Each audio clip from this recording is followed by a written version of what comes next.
for almost a decade. And it really started out years ago as we started to discover and screen and select for different types of Bt genes that had different modes of action that allowed us to build the scientific case for refuge reduction.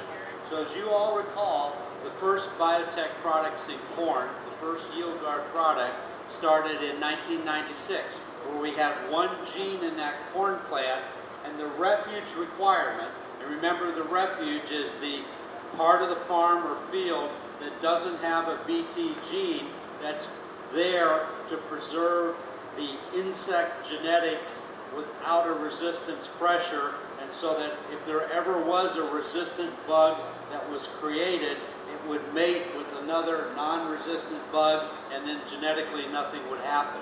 And so that's been the science behind the refuge. And where we started with in the northern corn belt was 80% of the farm could use the Bt technology, 20% was refuge. As we were able to develop the multiple Bt genes, and these are genes that each one can kill a given caterpillar, but it has a different mode of action, it allowed us to build the science to take to the EPA to reduce the refuge requirement. So as you recall, just a year or so ago, we got the approval for refuge reduction.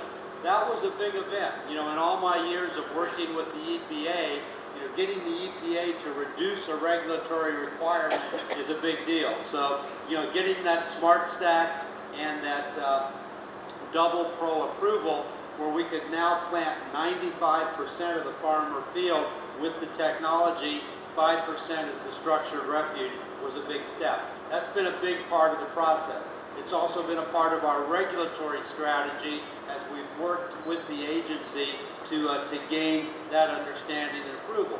The other things we've been working on in the field over the years has been to understand what percentage of refuge can we mix with seeds in order to give farmers that high yield experience, and we believe that a 5% refuge achieves that. And then finally is what you'll see in the plant tonight.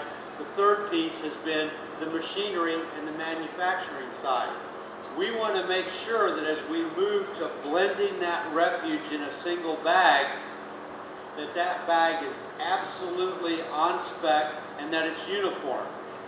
We expect when we get our regulatory approval that every bag that we produce will have exactly 5% refuge, 95% of the traded biotech corn. And any more, any less won't be acceptable. We have to have uniform blending. We don't want a part of the field to have more refuge than other parts.